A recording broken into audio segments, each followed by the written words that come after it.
Bab 1413, Menghadapi Kekosongan Besar. Penerjemah, Terjemahan Fantasi Tak Berujung Editor, Terjemahan Fantasi Tak Berujung. Jie Jinan tiba di depan Lu Zhou hanya dalam sekejap mata dan meraih lengan Lu Zhou. Lu Zhou berbalik. Tubuhnya diliputi kekuatan suci saat dia menghindari Jie Jinan dan bertanya, "Bagaimana kamu tahu aku di sini?" Jie Jinan berkata dengan cemas, "Tidak ada waktu untuk menjelaskan. Ikut denganku dulu." Apakah kamu pikir aku takut pada Great Void? Aku tahu kamu tidak takut. Sama sekali tidak sesuai dengan karakter Anda. Namun, sekarang bukan waktunya bagimu untuk membuat musuh dari Great Void. Jie Jinan berkata dengan sedikit putus asa. Seperti yang kupikirkan, kau dari kekosongan besar, kata Lu Zhou. Kabut di langit terus bergolak saat pilar kehancuran menyala seperti bulan, menyinari Yuzhong. Jie Jinan mengerutkan kening saat melihat ini. Keramik berlapis telah menyala. Ayo pergi. Jie Jinan mendorong tangannya keluar, dan sebuah astrolab muncul di depan ketiganya. Ruang membeku ketika pusaran muncul, dengan paksa membawa ketiganya pergi. Di tepi sungai dekat gunung terpencil. Lu Zhou, Jie Jinan, dan Qin Renyu mendarat di tanah. Mereka segera melihat ke arah Yuzhong. Karena jarak, mereka hanya melihat cahaya redup dari keramik berlapis di Pillar of Destruction, mereka tidak bisa melihat apa-apa lagi. Binatang terbang di langit tampak takut pada cahaya, mereka tidak berani mendekat sama sekali dan lari ke berbagai arah. Di antara mereka, tidak ada kekurangan kaisar binatang. Lu Zhou bertanya, "Siapa kamu sebenarnya? Jangan terlalu curiga. Jika aku adalah musuhmu, aku tidak akan membantumu. Aku bahkan memberimu hadiah," kata Jie Jinan. Qin Renyu berkata dengan cemberut, "Saya pikir Anda mengatakan Anda tidak mengenal satu sama lain." Jie Jinan berkata dengan wajah datar, "Kami tidak." Petik 2, Apakah kamu pikir aku tidak cocok untuk mereka? Lu Zhou bertanya. Jie Jinan tidak menjawab pertanyaan Lu Zhou. Sebaliknya, dia menunjuk kabut di atas pilar kehancuran di Yuzhong dan berkata, "Lihat." Tanda seru kurung tutup. Seorang pembudidaya berpakaian putih mengendarai naga es dan melesat melintasi langit. Dia mengitari Yuzhong sebelum dia menembak ke arah aliran gunung. Saat Jie Jinan melihat naga es, dia berkata, "Saya menerima berita bahwa naga hitam bercakar 9 sudah mati jadi saya bergegas ke sini. Aku tidak berharap itu kamu. Jika saya terlambat selangkah, Anda akan menjadi sasaran Great Void." Kemudian, Jie Jinan menunjuk naga es dan memberi isyarat kepada Lu Zhou dan Qin Renyu untuk minggir. Qin Renyu terkejut. Ini benar-benar naga es. Tidak ada kekurangan makhluk kuat di Great Void. Ini hanyalah puncak gunung es. The Great Void sama kuatnya seperti di masa lalu. Tidak berlebihan untuk mengatakan bahwa jika Great Void ingin kamu mati, maka kamu akan mati, kata Jie Jinan. Qin Renyu berkata dengan ekspresi muram di wajahnya, seperti yang diharapkan dari Great Void. Ngomong-ngomong, apa basis kultivasinya? Kultivator berpakaian putih mengendarai naga es dan menyeberangi sungai gunung sebelum menghilang dari pandangan. Jie Jinan menjawab, dia hanya dari tim patroli biasa. Dia tidak bisa dianggap kuat. Yang kuat adalah naga es. Naga es itu adalah salah satu dari 3 naga es yang ada di Great Void. Mereka adalah binatang suci kuno. Qin Renyu tercengang. Kemudian, dia bertanya, lalu, dibandingkan dengan Fire Phoenix, mana yang lebih kuat? Bagaimanapun, kekuatan binatang suci berada di luar pemahaman Qin Renyu. Jie Jinan menjawab, tidak ada cara untuk membandingkan mereka. Phoenix api bisa dilahirkan kembali, dan naga es tidak bisa. Phoenix api memberikan kerusakan dengan api sejati sementara naga es memiliki kemampuan untuk mengendalikan air. Namun, dari segi kekuatan, naga es lebih kuat. Betapa kuatnya, seru Qin Renyu. Ini semua adalah binatang buas yang jinak. Beberapa dari mereka yang secerdas manusia bahkan lebih menakutkan, kata Jie Jinan dengan sungguh-sungguh. Pada saat ini, Lu Zhou berkata, sepertinya kamu telah melupakan sesuatu. Apa itu? Jie Jinan bingung. Qin Renyu membantu mengingatkan Jie Jinan. Naga hitam bercakar 9. Jie Jinan menepuk dahinya dengan ringan dan bertanya pada Lu Zhou, bagaimana kamu membunuh naga hitam itu? Lu Zhou tidak menjawab Jie Jinan. Jie Jinan mengitari Lu Zhou beberapa kali, bergantian antara menggelengkan kepalanya dan menganggukkan kepalanya. Setelah beberapa saat, dia akhirnya menggelengkan kepalanya dan berkata, Tidak mungkin. Sama sekali tidak mungkin. Qin Renyu tetap diam. Dia berada di luar kabut hitam sehingga dia tidak bisa melihat apa yang terjadi di dalam. Sebenarnya, dia juga merasa sulit untuk percaya, tetapi berdasarkan situasinya, kemungkinan besar Lu Zhou benar-benar membunuh naga hitam itu. Berdengung. Pada saat ini, suara unik resonansi energi terdengar dari Pillar of Destruction. Setelah mendengar ini, ekspresi Jie Jinan sedikit berubah. Dia naik ke langit sedikit dan melihat Pillar of Destruction dari ketinggian rendah. Dia dengan cepat mendarat dan berkata, "Ini gadis suci. Aku harus bersembunyi. Hati-hati, kalian berdua. Tunggu." Jie Jinan tidak bisa menunggu lebih lama lagi.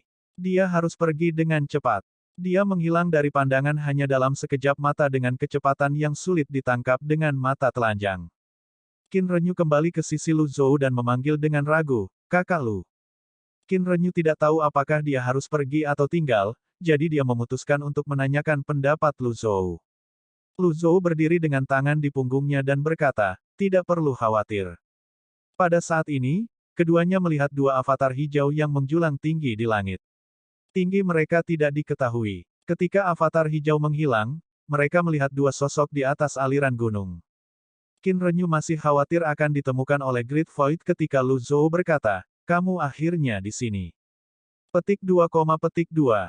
Kedua pembudidaya di langit melihat ke bawah. Hanya dengan sekejap, mereka turun hingga mencapai ketinggian rendah di atas aliran gunung. Sosok yang familiar dan wajah yang familiar. "Lan Xie," panggil Lu Zhou. Alasan dia tidak khawatir adalah karena kemampuannya untuk mencium aura pihak lain melalui kekuatan penciuman. Dia sudah lama mencium aroma min dan kembang sepatu yang menyegarkan.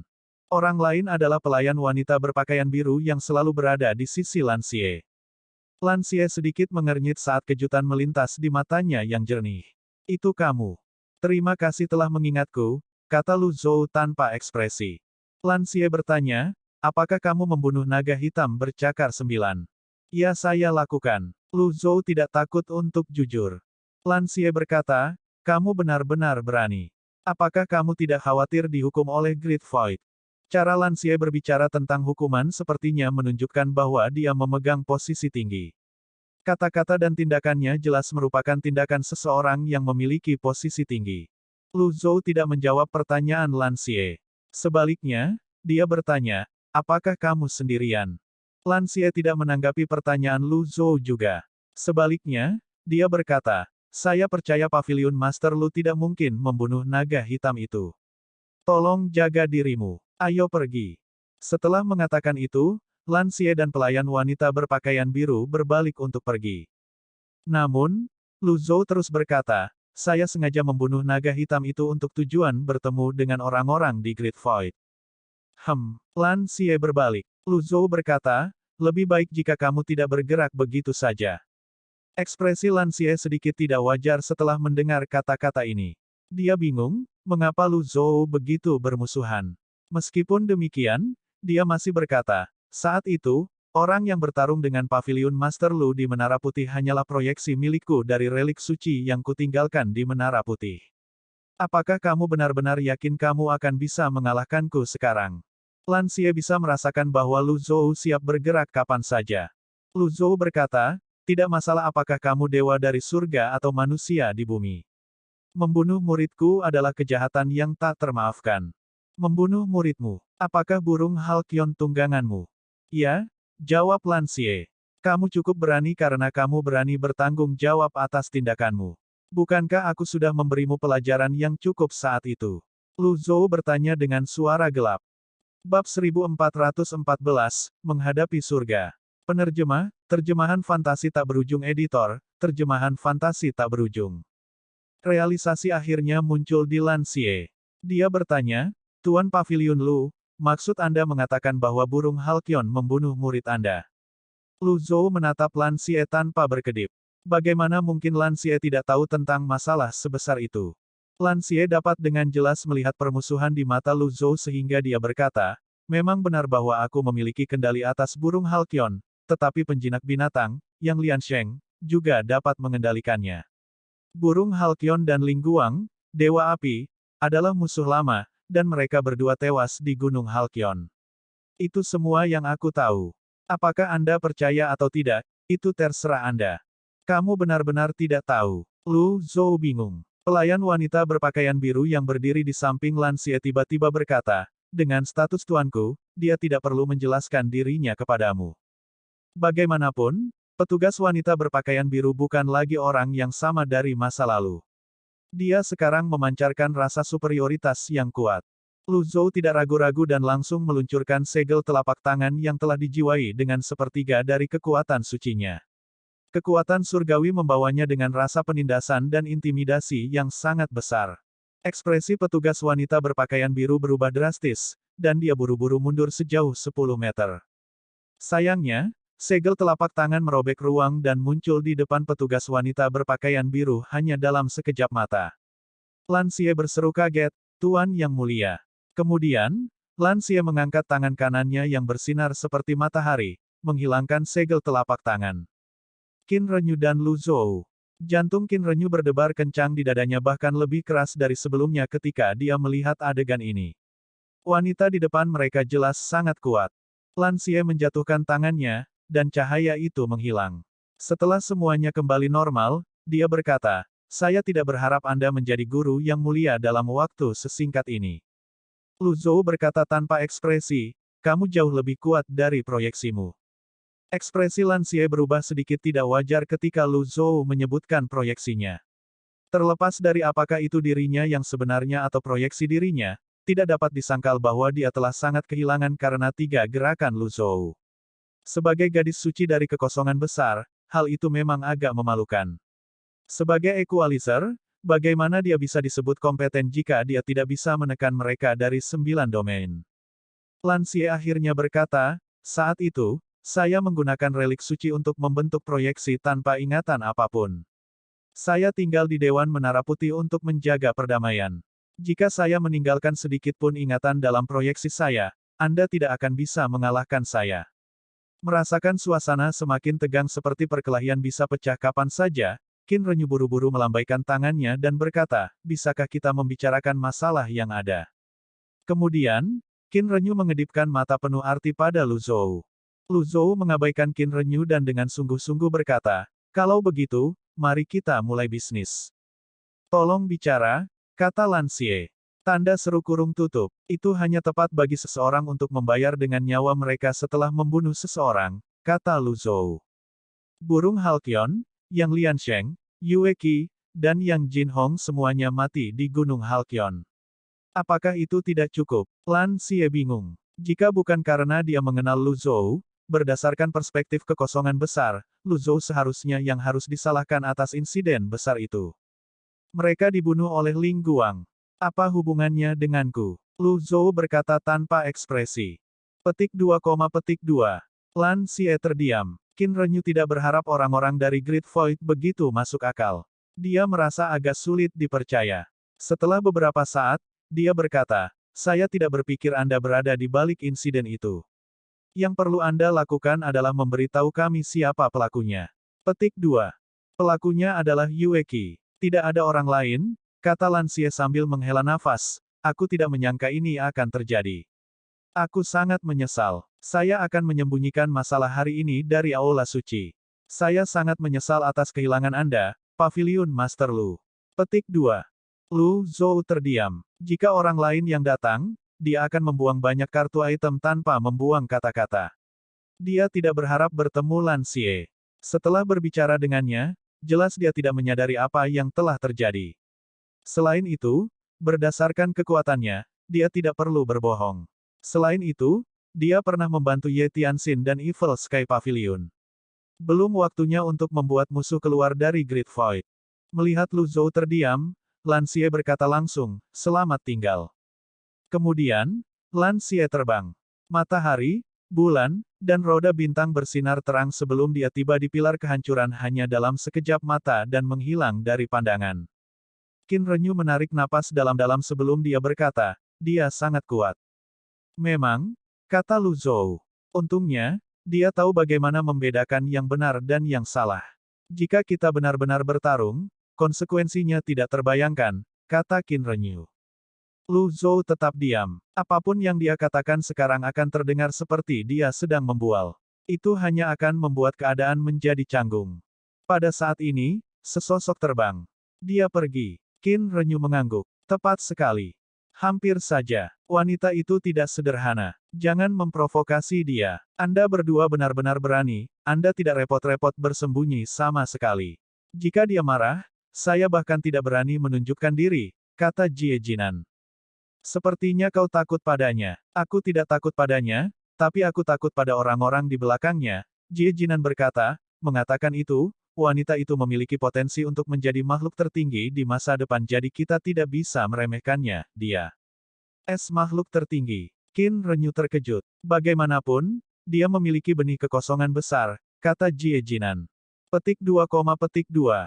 Qin Renyu terdiam. Wanita itu jelas memiliki latar belakang yang kuat.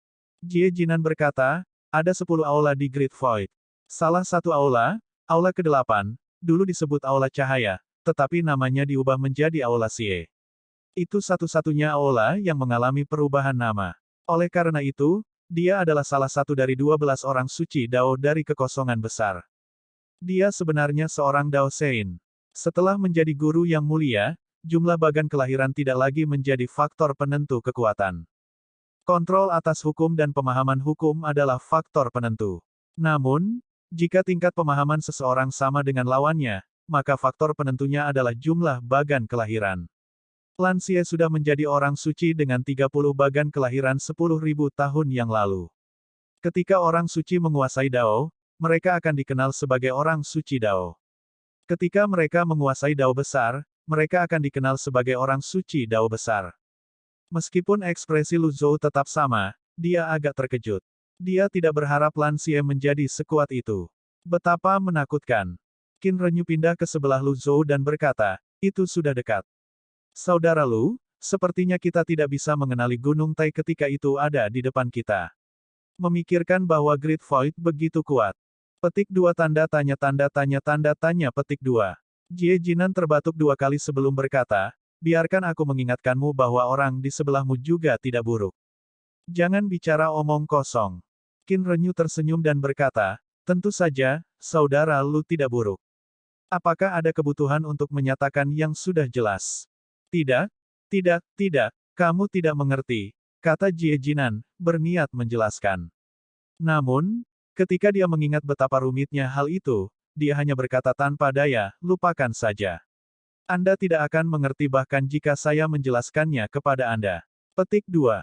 Kemudian, Jie Jinan menegakkan punggungnya dan berkata, ingatlah untuk berkultivasi dengan baik. Pamitan. Jie Jinan, seru Lu Zhou. Apa masalahnya? Jie Jinan bingung. Kenapa kau membantuku? Jie Jinan menggaruk kepalanya dan berpikir lama, tapi dia masih tidak bisa memikirkan alasan yang bagus. Karena itu, dia menyeringai dan berkata, karena takdir. Petik 2, petik 2. Setelah mengatakan itu, Jie Jinan menghilang. Qin Renyu berkata, penuh dengan kekaguman, kakak Lu, kamu punya banyak teman. Apalagi mereka semua ahli. Petik 2. Lu Zhou tidak menjawab. Sebagai gantinya, dia terbang ke udara sebelum dia menuju ke Pillar of Destruction. Ekspresi Qin Renyu berubah seketika. Meskipun demikian, Qin Renyu mengertakkan gigi dan mengikuti Lu Zhou.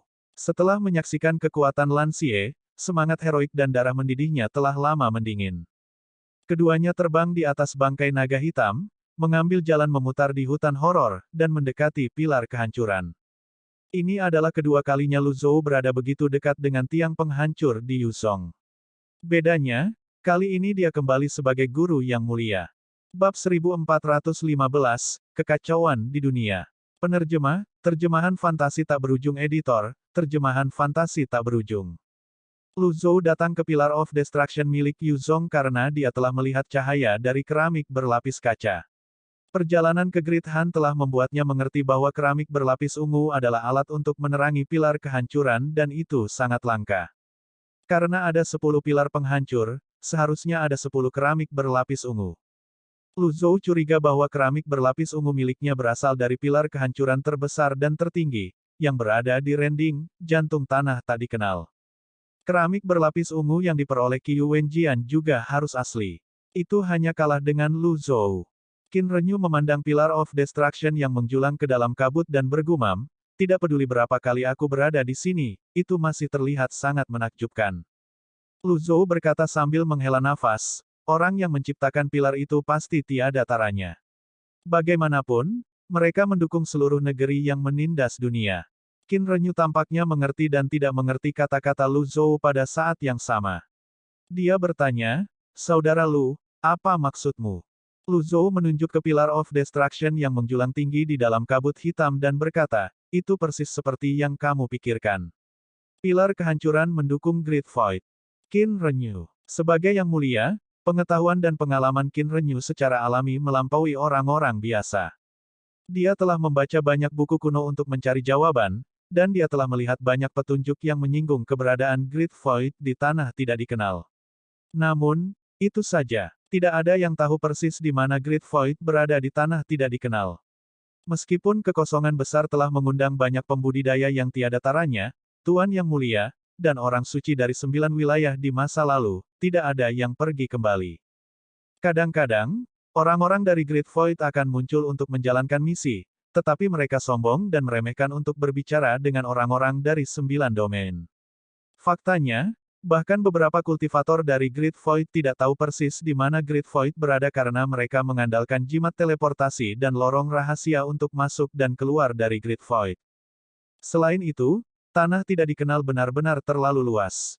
Sulit untuk mendapatkan tampilan penuh dari segala sesuatu. Setelah beberapa saat, Qin Renyu bertanya, Saudara Lu, jika Great Void benar-benar berada di puncak pilar kehancuran, maka, Anda tidak akan benar-benar terbang ke sana, kan? Lu Zhou menatap tanpa berkedip pada Pillar of Destruction yang menyerupai cerobong asap raksasa saat dia menjawab, tentu saja, aku akan terbang ke sana, tapi tidak sekarang. Qin Renyu merasa lega setelah mendengar kata-kata ini. Lu Zhou menunjuk ke pilar kehancuran dan berkata, ayo pergi dan melihat-lihat. Qin Renyu segera berkata, tidak, tidak, tidak. Sesuatu pasti akan terjadi. The Great Void sangat ketat dalam hal pilar kehancuran. Tidak ada Tian Wu atau Lord Zenan di sini, dan naga hitam juga. Lu Zhou menyela, baiklah. Anda menunggu di sini. Aku akan masuk. Astaga, Lu Zhou terbang ke langit di sepanjang Pillar of Destruction. Dengan pilar sebagai panduan, dia tidak akan tersesat dalam kegelapan kabut hitam. Lu Zhou terbang selama 15 menit sebelum dia merasakan energi vitalitas mulai menipis dan tekanan mulai membebaninya. Venerable Masters masih dapat terus terbang melewati titik ini, tetapi kebanyakan kultivator harus berhenti pada titik ini. Jika Anda memiliki masalah dengan situs web ini, silakan lanjutkan membaca novel Anda di situs web baru kami novelringan.com. Terima kasih. Lu Zhou memandang pilar kehancuran dengan rasa ingin tahu. Jika Great Void terletak sangat tinggi, apakah lingkungan di atas sana bagus? Dia menggelengkan kepalanya. Tidak peduli apa, semuanya hanyalah spekulasinya sebelum dia bisa memastikannya. Namun, berdasarkan kekuatan dan formasi Lancie, lingkungan di Great Void seharusnya jauh lebih baik daripada yang ada di 9 domain. Angin bersiul di telinga Lu Zhou saat dia terus terbang. Untungnya, energi pelindung dari guru yang mulia mampu menghadapi angin. Setelah beberapa saat, dia bisa merasakan energi vitalitasnya hampir habis. Tekanan telah tumbuh bahkan lebih berat juga. Karena dia tidak bisa memobilisasi energi di sekelilingnya, dia hanya bisa menggunakan energi dari lautan kidantiannya. Siapa yang mampu menciptakan pilar kehancuran? Lu Zhou bertanya-tanya lagi. Itu sangat tinggi sehingga bahkan dia, seorang guru yang mulia, ditekan oleh ketinggian. Setelah jangka waktu yang tidak diketahui, Lu Zhou berhenti. Zona vakum. Di sini relatif tenang. Keramik mengkilap bersinar lebih terang di sini karena kabut yang sedikit menipis. Lu Zhou mengerutkan kening. Meningkat lebih tinggi akan sangat berbahaya. Lu Zhou melihat Pillar of Destruction yang memiliki diameter lebih dari puluhan ribu kaki. Kemudian, dia mendorong tangannya keluar. Ledakan. Segel telapak tangan mengenai Pillar of Destruction, meninggalkan bekas. Namun, hanya dalam waktu singkat, tanda itu menghilang secara diam-diam. Semakin tinggi, menjadi pelajar. Lu Zhou dalam hati terkejut. Pada saat ini, sebuah pikiran menakutkan muncul di benak Lu Zhou, jika pilar kehancuran dihancurkan, apakah Great Void akan kembali ke dunia? Dalam beberapa buku kuno yang telah dia baca, beberapa leluhur besar di masa lalu telah berdoa dengan khusyuk untuk kembalinya Great Void ke dunia. Ketika dunia dalam kekacauan, Great Void yang mewakili era damai dan sejahtera umat manusia meninggalkan tanah dan naik ke langit. Apakah itu pengabaian atau apakah itu untuk mengejar sesuatu yang lain? Lu Zhou terus meluncurkan lusinan anjing laut. Semuanya mengenai Pillar of Destruction, dan hasilnya sama seperti sebelumnya, semua tanda menghilang tanpa jejak setelah beberapa saat. Astaga, Lu Zhou naik sekitar 1000 meter di atas zona vakum. Hanya dalam sekejap, tekanan berat menyerangnya dari segala arah. Dia mengeluarkan keramik berlapis ungu dan membuangnya. Pergi. Keramik berlapis ungu bersinar cemerlang seperti bulan. Itu menembus kabut dan awan, menghilangkan kegelapan. Kemudian, Lu Zhou menyatukan kedua telapak tangannya. Tubuh Buddha emas berdengung. Tubuh Buddha emas membantu Lu Zhou menahan tekanan. Dia melayang di udara, menunggu kembalinya keramik berlapis ungu miliknya. Sementara itu, Qin Renyu gelisah saat dia mondar-mandir. Setelah waktu yang lama berlalu, melihat bahwa Lu Zhou belum kembali, dia terbang ke sekeliling untuk memeriksa gerakan yang tidak normal. Ketika ada binatang buas yang kuat lewat, dia akan bersembunyi. Dalam kekosongan besar, di depan aula suci, sekelompok pembudidaya berkumpul dan menunggu dengan tenang.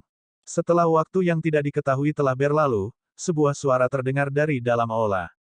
Apakah kamu sudah menyelidiki masalah tentang naga hitam 9 cakar?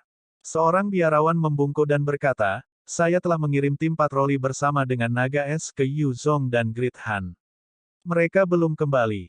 Di mana gadis suci? Gadis suci seharusnya sedang dalam perjalanan kembali. Begitu kata-kata ini diucapkan, lansia dan pelayan wanita berpakaian biru muncul di kejauhan.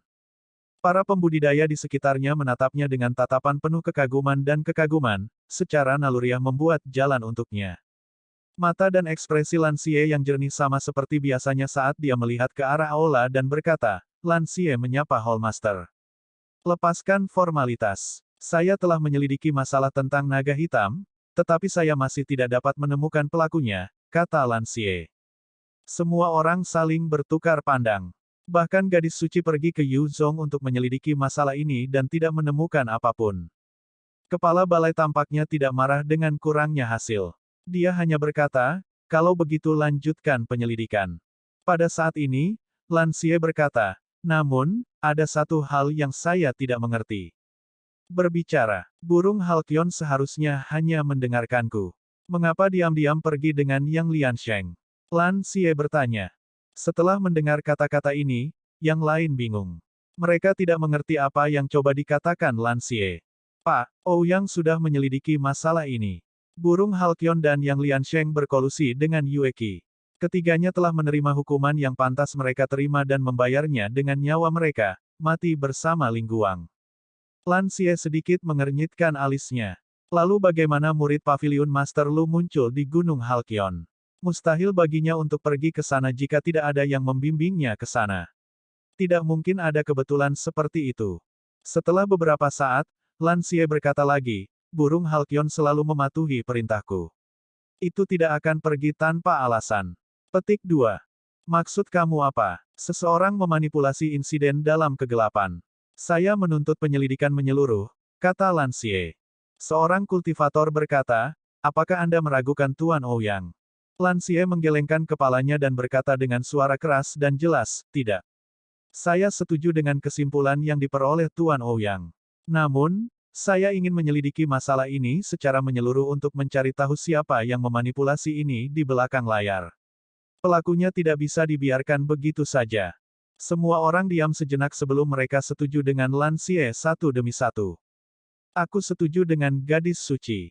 Gerakan mengungkap kekerasan ual demi menghapuskannya. Aku juga setuju. Setelah waktu yang lama, suara itu terdengar lagi dari aula suci. Kalau begitu, kita akan melakukan apa yang diinginkan oleh gadis suci. Dipahami. Mendering. Pada saat ini, timbangan keadilan di belakang mulai berderit dan sangat berfluktuasi sebelum kembali ke keadaan semula. Para pembudidaya berbalik. Mata mereka dipenuhi dengan keterkejutan. Ketidakseimbangan selalu merayap perlahan sejak zaman kuno. Naik turunnya tiba-tiba ini mengejutkan semua orang. Apa yang terjadi? Formasi di bawah timbangan keadilan. Pasti ada sesuatu yang mengganggu keseimbangan. Astaga, pada saat ini, sosok berpakaian hitam muncul di atas semua orang. Semua orang terdiam. Sosok berpakaian hitam itu tersenyum dan berkata, "Mengapa aku tidak pergi dan melihatnya?" Aula suci terdiam. Suara itu terdengar lagi dari aula suci. Jiang tua, serahkan masalah kecil ini kepada mereka. Sosok berpakaian hitam itu berkata, "Tidak apa-apa. Jika ada kebutuhan, aku akan pergi." Dengan itu, sosok berpakaian hitam menghilang ke udara tipis. Ledakan. Sebuah ledakan terdengar dari Pillar of Destruction. Bumi bergetar dan kabut di langit melonjak dengan keras. Pada saat ini, Lu Zhou, yang masih melayang di udara, melihat sesuatu yang cerah melesat ke arahnya. Itu adalah keramik berlapis ungu. Lu Zhou tersenyum sambil mengulurkan tangannya. Datang. Keramik berlapis ungu yang seperti bintang jatuh merobek ruang dan kembali ke tangan Lu Zhou. Langit langsung meredup. Tidak ada waktu untuk merasakan perubahan keramik bergelasir ungu sekarang. Dia turun dengan cepat menembus kabut dan angin yang bersiul. Qin Renyu mendengar guntur dan secara naluriah mendongak. Setelah beberapa saat, dia melihat Lu Zhou muncul dari kabut seperti makhluk abadi. Dia memanggil, "Saudara Lu." Sekarang penglihatan Lu Zhou tidak lagi kabur dan tekanannya hilang, dia seperti ikan di dalam air. Dia dengan cepat menggunakan Divine Power dan kekuatan Dao dan mendarat di kaki Pillar of Destruction hanya dalam sekejap mata. Yu Zhong benar-benar gelap saat ini. "Ayo pergi," kata Lu Zhou. Baik, duo ini tidak membuang waktu dan berjalan menuju jalan rahasia. Berdengung. Dalam sekejap, keduanya menghilang dari pandangan. Di paviliun langit jahat. Paviliun timur sepi. Yu Sangrong berdiri di atas batu besar di luar paviliun timur dan menatap tempat tuannya tinggal. Dia penasaran, mengapa tuannya belum kembali. "Pak, kedua, tuan pertama telah kembali," kata Pan Zong. "Baik." Ekspresi Yu Sangrong sama seperti biasanya. Pan Zong berkata dengan ragu-ragu, "Tuan. Pertama tampaknya dalam suasana hati yang baik." Yu Sangrong ingin mengatakan sesuatu tetapi menahannya pada akhirnya. Dia hanya menghela nafas pelan sebelum terbang dengan gesit. Setelah terbang selama sekitar 10 menit, dia berbalik dan berkata, "Kematian Old Seven memberikan pukulan besar baginya. Mulai sekarang, jangan menyebut nama Si Wuya di depannya." "Dimengerti," kata Pan Zong sambil melihat Yu Sangrong terbang ke belakang gunung. Hanya dalam waktu singkat, dia melihat pedang energi menerangi langit di belakang gunung. Dia berkata tanpa daya, "Tuan. Kedua sudah mulai berlatih ilmu pedang sendirian lagi." Petik 2. Pada saat ini, Zhou Jisfeng terbang dari jauh dan berkata sambil menghela nafas, "Bagaimana mungkin kita tidak mengerti perasaannya?" Begitu suara Zhou Jisfeng jatuh, Yu Zhenghai muncul di kejauhan. "Pak, pertama," Pan Zong dan Zhou Jisfeng memanggil dan membungkuk bersamaan. Yu Zhenghai mengangguk sebelum dia bertanya, "Di mana Old Second?" "Dia pergi untuk berlatih ilmu pedang di belakang gunung," jawab Pan Zong. Yu Zhenghai berkata, "Kematian Old Seven telah memberikan pukulan besar baginya. Mulai sekarang, jangan menyebut nama Si Wuya di depannya." Dipahami. Duo itu mengangguk cepat. Dengan itu, Yu Zhenghai terbang. Di kedalaman es dan gelap samudera tak berujung. Binatang laut berenang bolak-balik sesekali. Mereka yang memiliki indera penciuman yang tajam kini berkumpul di dasar laut, tertarik oleh bau yang harum. Mereka berenang bolak-balik, mencari sumber aroma. Ketika mereka akhirnya melihat cahaya redup, mereka segera bergegas ke sana. Mereka memerintah di bawah laut. Lagi pula tidak ada manusia yang menghentikan mereka. Mereka berenang tanpa hambatan menuju dasar laut. Ketika mereka akhirnya melihat peti mati hitam bercahaya, yang merupakan sumber aroma, mereka mulai menyerbunya dengan hiruk-pikuk seolah-olah mereka telah kehilangan akal sehat. Bang, bang, bang, bang, bang. Tanda di peti mati hitam akan melepaskan segel energi, membunuh binatang laut yang lebih lemah yang berani mendekat. Darah segar mewarnai air di dasar laut dengan segera saat bangkai binatang laut yang lebih lemah mengapung di air. Mungkin, teror kedalaman laut berada di luar pemahaman manusia. Ketika Yu Zhenghai menyegel peti mati dan menjatuhkannya ke samudera tak berujung, dia mungkin tidak menyangka akan ada begitu banyak binatang laut. Hanya sekolah binatang laut yang lebih lemah yang memiliki jutaan binatang laut. Di wilayah mereka sendiri tanpa campur tangan manusia, binatang laut bahkan lebih tak terkendali dan ganas. Bang, bang, bang, bang, bang. Mereka terus membanting peti mati hitam saat suara tabrakan yang teredam terdengar di bawah air. Retakan. Di bawah upaya tanpa henti mereka, retakan akhirnya muncul di peti mati. Setelah melihat ini, binatang laut menjadi lebih hiruk-pikuk. Seolah-olah mereka sudah bisa melihat makanan lezat di depan mata mereka saat aroma wewangian itu semakin kuat, keluar dari celah.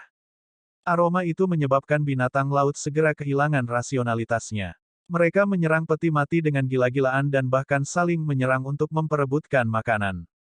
Darah terus mengalir saat air bergolak di bawah laut. Beberapa bangkai binatang laut sudah melayang, dalam perjalanan ke permukaan. Pertarungan bawah air berlanjut. Sayangnya, tidak ada yang bisa menyaksikan pemandangan spektakuler ini. Bang, bang, bang, bang, bang, retakan. Retakan lain muncul. Pada saat ini, seekor binatang laut besar menyerbu dan menabrak peti mati, membunuh 10.000 binatang laut hanya dalam sekali jalan. Ledakan. Air laut melonjak, membentuk gelombang tinggi darah di udara. Bab 1416, Pertumbuhan. Penerjemah, terjemahan fantasi tak berujung editor, terjemahan fantasi tak berujung. Binatang laut melarikan diri ke segala arah. Keserakahan mereka untuk makanan lezat menghilang ke udara tipis dengan munculnya binatang laut besar. Yang mereka pedulikan sekarang hanyalah hidup mereka. Saat binatang laut melarikan diri dalam kerumunan, mereka mengaduk gelombang besar yang diwarnai dengan darah yang menabrak pantai. Pada saat ini, seorang kultivator pemberani akhirnya terbang untuk melihatnya. Ketika dia melihat air laut yang berdarah, kakinya gemetar ketakutan. Dia pikir akhir dunia telah tiba dan untuk sesaat, dia tidak tahu harus berbuat apa. Dengan itu, rumor mulai menyebar. Beberapa orang mengatakan ada serangan yang akan datang dari binatang laut dan beberapa mengatakan itu adalah tanda bahwa surga akan membersihkan dunia dan menghukum umat manusia. Di timur Gritian, garis pantai samudera tak berujung membentang tanpa henti, dan diwarnai merah dengan darah. Di permukaan laut, seekor binatang laut besar terlihat menggigit peti mati saat ia menyerang binatang laut yang tak terhitung jumlahnya dan memotong permukaan laut seperti pisau tajam. Di Gunung Golden Court, Yu Zhenghai memegang jasper sabernya dan melambaikannya, tampak bosan. Dia terus mengulangi gerakan yang sama sampai tubuhnya mati rasa. Baru kemudian dia berhenti untuk duduk. Pada saat ini, seorang murid perempuan berjalan mendekat. Dia membungkuk dan berkata, "Tuan. Pertama, ada laporan dari ibu kota surgawi." Laporan? Ya, dari Hua Chongyang, mantan pelindung Sekte Neter. Membacanya, bahkan saat menyebut teman lamanya, ekspresi Yu Zhenghai tetap sama. Fenomena aneh telah terjadi di samudera tak berujung. Air laut telah berubah menjadi darah, menyebabkan para pembudidaya dan orang-orang biasa panik. Petik 2. Air laut telah berubah menjadi darah. Yu Zhenghai mengerutkan kening. Baik, saya akan pergi dan melihat-lihat. Dengan itu, Yu Zhenghai meninggalkan paviliun langit jahat dan bergegas menuju samudera tak berujung. Dengan basis kultivasinya saat ini, kecepatan tertingginya kini telah melampaui Queen Yu. Setelah setengah hari terbang dengan kecepatan tinggi, Yu Zhenghai tiba di tepi laut. Dia melihat banyak pembudidaya melayang di udara, memandangi air berwarna merah darah. Apa yang terjadi? Jika Anda memiliki masalah dengan situs web ini, silakan lanjutkan membaca novel Anda di situs web baru kami novelringan.com. Terima kasih. Ada begitu banyak bangkai binatang laut. Mungkin, mereka berkelahi di antara mereka sendiri. Jangan terkecoh dengan rumor itu. Pada saat ini, seorang kultivator terbang kembali dari samudera tak berujung dan berkata, ada kaisar binatang buas di luar sana. Mereka menakut-nakuti semua binatang laut yang lebih lemah. Sepertinya mereka menuju ke timur. Setelah mendengarkan percakapan di sekitarnya, Yu Zhenghai merasa ada yang tidak beres. Dia meninggalkan serangkaian bayangan di belakangnya saat dia terbang ke laut, menyebabkan semua orang berseru kaget. Yu Zhenghai pergi ke tempat dia menenggelamkan peti mati dan menyapukan pandangannya ke sekelilingnya. Bangkai binatang laut berserakan di permukaan laut. Beberapa bangkai sangat segar sehingga darah masih keluar dari mereka. Ekspresi Yu Zhenghai menegang setelah melihat ini. Pembuluh darah berdenyut di dahinya dan dia berteriak, "Saudara muda ketujuh." Kemudian, Dia mengeluarkan Jasper Saber dan melepaskan pedang energi sepanjang 10.000 kaki, yang tampaknya membawa kekuatan yang tampaknya mampu membelah langit dan bumi, yang turun dari langit. Astaga, itu menghantam laut, mengaduk gelombang besar di kedua sisi. Sayangnya, samudera tak berujung terlalu dalam. Bagaimana dia bisa membelah laut hanya dengan pedang energinya saja? Laut dengan cepat kembali ke keadaan semula. Yu Zhenghai terus mengayunkan pedangnya dengan gila-gilaan. Semua bangkai di permukaan laut dipotong-potong olehnya. Namun, tidak peduli berapa kali dia meretas, itu tidak berguna. Setelah 1 jam, dia tidak punya pilihan selain menyerah. Dia menatap permukaan laut tanpa daya. Dia tidak mau menerima kenyataan bahwa bahkan jika tidak ada binatang laut, si Wuya akan lama terbawa arus. Dia menghela nafas berat sambil terus melihat ke laut. Akhirnya, tepat ketika dia hendak berbalik, seorang kultivator yang mengenakan baju besi perak muncul di sebelahnya. Terkejut, dia bertanya, "Siapa kamu?" "Nyah." Kultivator lapis baja perak berkata dengan dingin. Selanjutnya, gelombang suara menyapu Yu Zhenghai, mengirimnya terbang kembali. Dia mendengus sebelum darah menetes dari sudut bibirnya. Dengan ini, bagaimana mungkin dia tidak mengenal orang di depannya adalah seorang ahli yang basis kultivasinya jauh melampaui miliknya. Yu Zhenghai membalik di udara dan menginjak permukaan air sebelum dia menstabilkan pijakannya. Setelah menyeka darah dari sudut bibirnya, dia berkata, "Aku tidak mengenalmu. Kenapa kamu menyerang?" Jejak keterkejutan melintas di mata pembudidaya lapis baja perak saat dia berseru, "Kamu tidak mati." Yu Zhenghai berbalik untuk melihat ke laut. Sepertinya masalah ini tidak sederhana. Kultivator lapis baja perak kemungkinan besar bukan dari wilayah teratai emas. Dia harus memikirkan cara untuk pergi. Setelah beberapa saat, dia bertanya, "Apakah kamu dari Great Void?" Kultivator lapis baja perak mengerutkan kening dan berkata, "Semut rendahan benar-benar tahu tentang Great Void."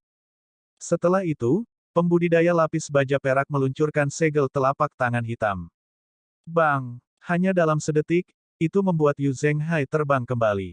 Kultivator lapis baja perak mendarat di permukaan laut, menginjaknya seolah-olah dia berada di darat. Kemudian, dia berkata, "Kamu benar-benar berhasil menahan 2 gerakan dariku." Menarik. Manusia mungkin tidak peduli dengan semut yang bersembunyi di rerumputan, tetapi jika seekor semut tumbuh sebesar laba-laba, manusia pasti akan membunuhnya. Guyuran, guyuran, guyuran. Kultivator lapis baja perak berjalan di permukaan laut. Senyum percaya dirinya mengungkapkan niat membunuhnya saat dia berkata, "Karena Equalizer sedang menjalankan tugas, kamu seharusnya tidak berada di sini." Kemudian, pembudidaya lapis baja perak melesat ke arah Yu Zhenghai, meninggalkan bayangan di belakangnya. Ketika dia tiba di depan Yu Zhenghai, dia mendorong tangannya. Pada saat yang sama, Yu Zhenghai juga mendorong tangannya. Bang! Tabrakan itu segera menimbulkan gelombang besar. Kultivator lapis baja perak memandang Yu Zhenghai dan berkata dengan sedikit pujian, "Kamu semut yang sangat ulet. Awalnya, saya pikir misi ini akan membosankan. Kurasa itu tidak membosankan seperti yang kubayangkan." Kemudian, pembudidaya lapis baja perak itu tampaknya menghilang ke udara tipis sebelum dia muncul kembali di bawah Yu Zhenghai dan menyerang ke atas dengan tangannya. Yu Zhenghai berputar dan melepaskan pedang energinya. Bang! Kultivator lapis baja perak yang tangannya masih di atas kepalanya menerima pedang energi secara langsung. Teratai hitam mekar di bawah kakinya saat dia melonjak, menekan kembali ke pedang energi. Ledakan. Yu Zhenghai terbang lagi. Kultivator lapis baja perak tersenyum sedikit dan berkata, "Sayangnya, waktuku terbatas jadi aku tidak bisa bermain denganmu lagi. Aku akan mengakhiri ini sekarang." Sebuah bayangan melintas dan muncul di atas Yu Zhenghai hanya dalam sedetik. Pada saat yang sama, teratai hitam berputar ke arahnya. Yu Zhenghai buru-buru mengeluarkan kemampuan percobaan pertamanya. Tubuhnya menyala merah sebelum dia bergabung dengan avatarnya. Ketika teratai hitam mengenai Yu Zhenghai, teratai emasnya menyusut dan menghilang ke lautan kidantiannya. Kemampuan yang menyelamatkan jiwa. Guyuran. Yu Zhenghai tenggelam ke laut. Kultivator lapis baja perak merasakan gerakan di bawah air. Ketika dia tidak dapat mendeteksi kekuatan hidup apapun, dia mengangguk puas ketika dia berkata, "Hanya orang bodoh yang akan melindungi bagan kelahiran mereka dengan nyawa mereka. Tanpa hidupmu, apa gunanya bagan kelahiranmu?" Setelah memastikan tidak ada tanda-tanda kehidupan, pembudidaya lapis baja perak mulai menyelidiki fenomena aneh itu. Pada saat yang sama, di aula pelatihan selatan klan Qin, Lu Zhou sudah beristirahat selama setengah hari. Pada saat ini, Qin Renyu mondar-mandir saat dia bergumam, langit telah ditembus. Orang-orang di Great Void tidak mengenalimu. Kenapa kamu begitu takut? Lu Zhou bertanya. Meskipun Great Void tahu ada 4 Venerable Masters di domain Lotus Hijau, mereka tidak tahu secara spesifik. Qin Renyu menjawab, tapi wanita itu mengenalimu. Aku bahkan belum menyelesaikan masalah dengan mereka, namun, mereka berani mencari masalah denganku. Kata Lu Zhou. Petik 2, Qin Renyu berkata, sekarang bukan waktunya untuk peduli dengan harga diri. Bagaimanapun, saya tidak khawatir tentang saudara Lu, tetapi bagaimana dengan yang lain? Setelah mendengar kata-kata ini, Lu Zhou terdiam. Memang, dia tidak khawatir tentang hidupnya, tidak ada yang bisa melakukan apapun padanya. Namun, bagaimana dengan murid-muridnya? Dia sudah kehilangan 1 murid. Bagaimana dia bisa mengulangi kesalahan yang sama?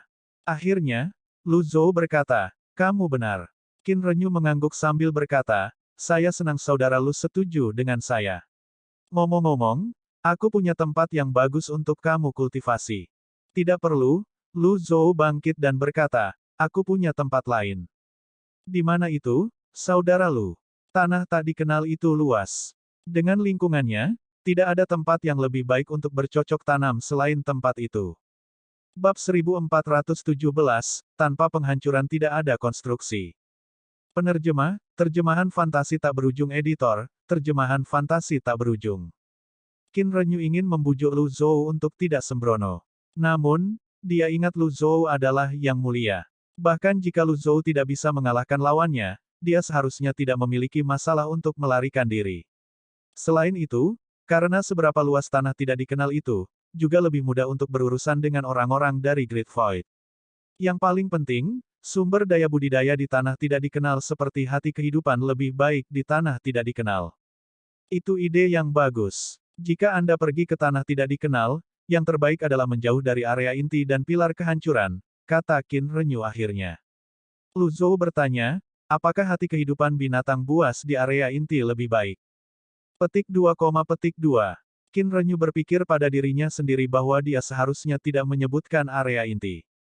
Namun demikian, dia menjawab dengan jujur, tentu saja. Bagus sekali, kata Lu Zhou sambil mengangguk. Petik 2, Lu Zhou melihat ke langit di luar dan berkata, sudah waktunya bagiku untuk kembali.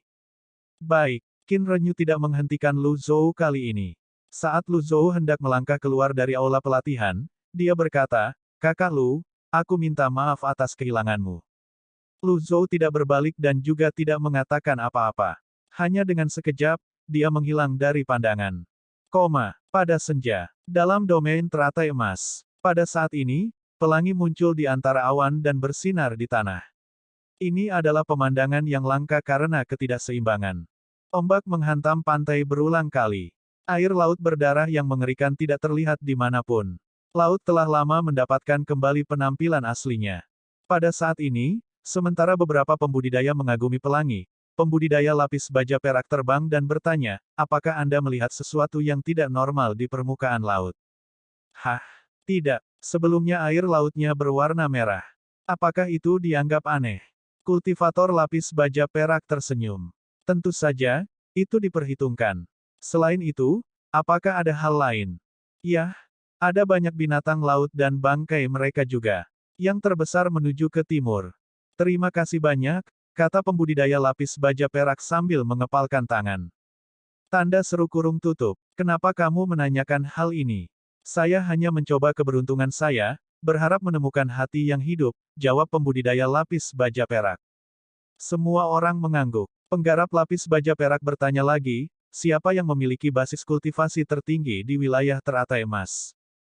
Tidak mungkin, saudara. Anda bahkan tidak tahu ini. Petik 2. Kultivator lapis baja perak tersenyum dan berkata, saya benar-benar tidak tahu. Setelah mendengar ini, kultivator mundur selangkah dan bertanya dengan hati-hati, kamu tidak tahu.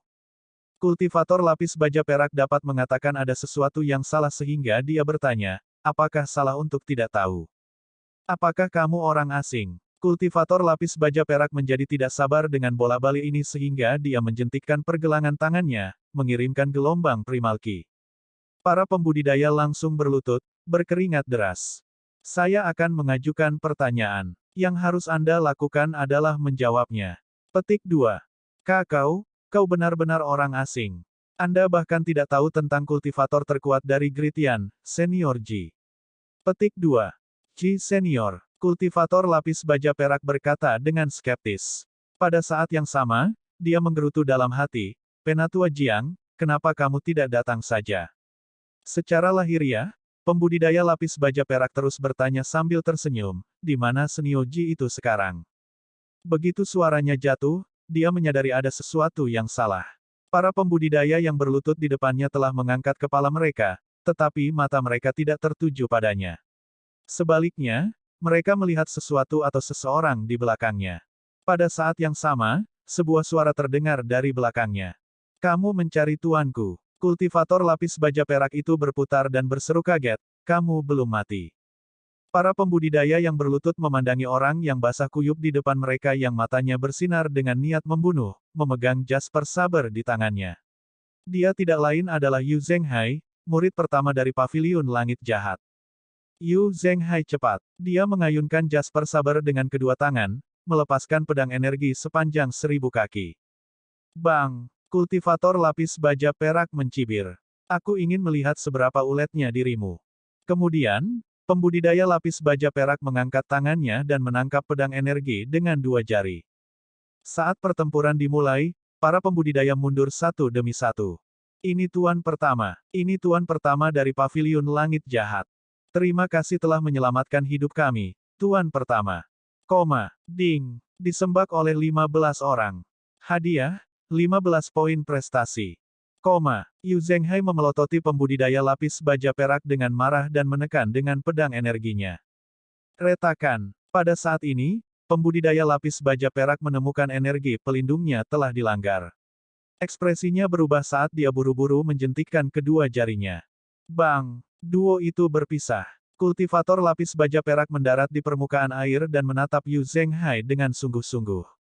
Kamu sudah tumbuh lebih kuat. Astaga! Tatapan Yu Zhenghai dipenuhi dengan niat membunuh saat dia berkata, sudah terlambat untukmu sekarang. Suara mendesing. Yu Zhenghai tiba di depan pembudidaya lapis baja perak dan meluncurkan Great Dark Heaven Palm. Kultivator lapis baja perak mendorong tangannya keluar. Ledakan. Gelombang naik ke langit segera. Ini bagus. Saya tidak tertarik pada lawan yang lemah, kata pembudidaya lapis baja perak sambil menyerang. Duo ini bertarung dengan sengit di atas laut. Air laut melonjak tanpa henti, dan binatang laut melompat keluar dari laut saat mereka bertarung bolak-balik. Setelah beberapa saat, pembudidaya lapis baja perak berseru dengan tidak percaya, kamu benar-benar lulus ujian kelahiran keduamu. Bang! Bang! Bang! Duo ini terus bertarung dengan sengit. Kultivator lapis baja perak sangat terkejut. Bagaimanapun, kekuatan tempur seseorang yang telah lulus ujian kelahiran kedua jauh lebih kuat daripada mereka yang hanya lulus ujian kelahiran pertama. Setelah bertarung sebentar, pembudidaya lapis baja perak itu terkekeh dan berkata, saya sudah cukup bermain. Meskipun Anda telah melewati ujian kelahiran kedua Anda masih tidak berbeda dari seekor semut. Menyerah. Berdengung. Astrolabe yang mempesona bersinar dengan 18 grafik kelahiran muncul di langit. Yu Zhenghai mengerutkan kening. Tuan yang mulia. Saya telah menekan basis kultivasi saya untuk menyelidiki beberapa hal. Anda harus merasa terhormat bahwa saya melepaskan kekuatan penuh saya, kata pembudidaya lapis baja perak. Dia melesat maju ke arah Yu Zhenghai dan mendorong astrolabe-nya keluar. Ledakan. Ledakan. Ledakan. Ledakan. Ledakan. Pilar air langsung melonjak ke langit. Semua binatang laut yang lebih lemah langsung terbunuh juga. Yu Zhenghai membalik di udara. Perbedaan kekuatan mereka terlalu besar. Bagi para ahli, perbedaan 1 mm pun membuat perbedaan besar, apalagi perbedaan begitu banyak bagan kelahiran. Dalam radius 100 km, gelombang naik ke langit. Darah dan Qi Yu Zhenghai melonjak hebat. Pikirannya berpacu saat dia memikirkan cara mengatasi perbedaan kekuatan antara dia dan lawannya. Setelah itu, dia membuang Jasper Sabernya. Jasper saber meledak dengan pedang energi yang tak terhitung jumlahnya, menyatu dengan gelombang besar yang mereka aduk yang seperti tembok kota. Kemudian, dia berputar dan terbang menjauh. Kau ingin pergi? Tubuh pembudidaya lapis baja perak melintas dengan cahaya hitam saat dia menembak melewati dinding pedang energi. Tepat saat telapak tangannya hendak mendarat di punggung Yu Zhenghai. Berderak, air laut membeku. Kultivator lapis baja perak membeku seperti patung es. Kaki Yu Zhenghai juga terkena es sehingga dia tidak bisa bergerak. Namun, es tidak menyebar melewati kakinya. Ketika dia melihat ke atas, dia melihat sosok besar turun dari langit. Duan Museng berdiri di atas Luwu, memegang tombak tuan di tangannya. Ekspresinya menunjukkan kesedihan saat dia melihat ke bawah. Luwu, kakak muda ketiga, Yu Zhenghai berseru kaget. Tubuh Luwu memang besar, tapi sangat gesit. Begitu dia mendarat di air laut yang beku, ia menamparkan cakarnya pada pembudidaya lapis baja perak. Ledakan. Kemudian, Luwu menundukkan kepalanya dan mulai menghembuskan napas energi beku lagi. Berderak. Laut terus membeku. Akhirnya, Luwu menghentakkan kakinya, memecahkan es. Bang! Pada saat ini, pembudidaya lapis baja perak terbang keluar dari laut, memuntahkan seteguk darah. Luwu menginjak es dan terbang, memamerkan taringnya pada pembudidaya lapis baja perak. Duan Museng berkata dengan marah, beraninya kamu menggertak kakak laki-lakiku. Luwu, bunuh dia. Mengaum. Raungan Luwu mengguncang langit dan bumi. Kultivator lapis baja itu berputar dan berkata dengan marah, aku akan membunuhmu dulu. Karena pembudidaya lapis baja perak itu dalam bahaya dibunuh oleh Luwu, dia malah menerkam Duan Museng.